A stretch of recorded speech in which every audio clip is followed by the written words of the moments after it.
নমস্কার, সোমা স্পেশাল কিচেনে আপনাদের স্বাগত জানাই।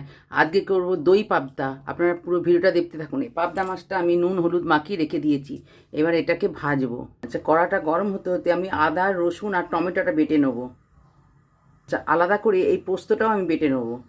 আচ্ছা, এইটা কড়াটা গরম হয়ে গেছে, আমি এবার তেলটা দিয়ে দিলাম, সর্ষের তেলটা। এটা সর্ষের তেলই হবে। এটা গরম হয়ে গেছে, আমি এবার পাবদা মাছগুলো ভেজে নেবো।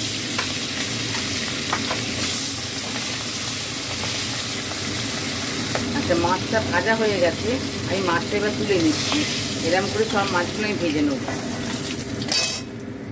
এরকম করে সব মাছগুলো ভেজে এই মাছগুলো ভেজে নিচ্ছি।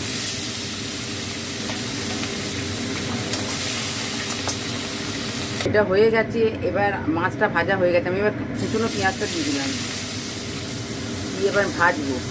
আচ্ছা, পেঁয়াজটা ভাজা হয়ে গেছে, এবার আদা রসুন আর টমেটো বাটাটা দিয়ে দিলাম।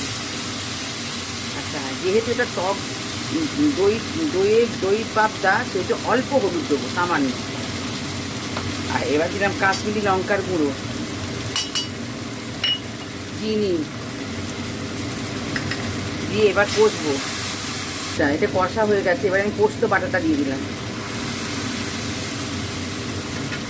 দিয়ে আবার একটু কষবো। এটা কষতে কষতে আমি এবার টক দইটা দিয়ে দিলাম, পরিমাণ মতো নুন দিলাম, দিয়ে আবার কষবো। এটা তেল ছেড়ে দিয়েছে, কষা হয়ে গেছে। এবার আমি এতে দেবো সর্ষে বাটা। এই সর্ষেটা আমি ছেঁকে নিয়েছি, জল দিয়ে ছেঁকে নিয়েছি, নিয়ে এটা দিয়ে আবার কষবো। এবার আমি এটা মাছগুলো দিয়ে দিলাম,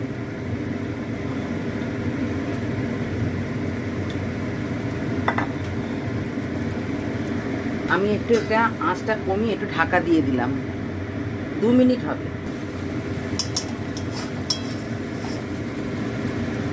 এটা কাঁচা লঙ্কার চেরাটা দিয়েছি, এবার আলতো হাতে একটু নেড়ে দিলাম।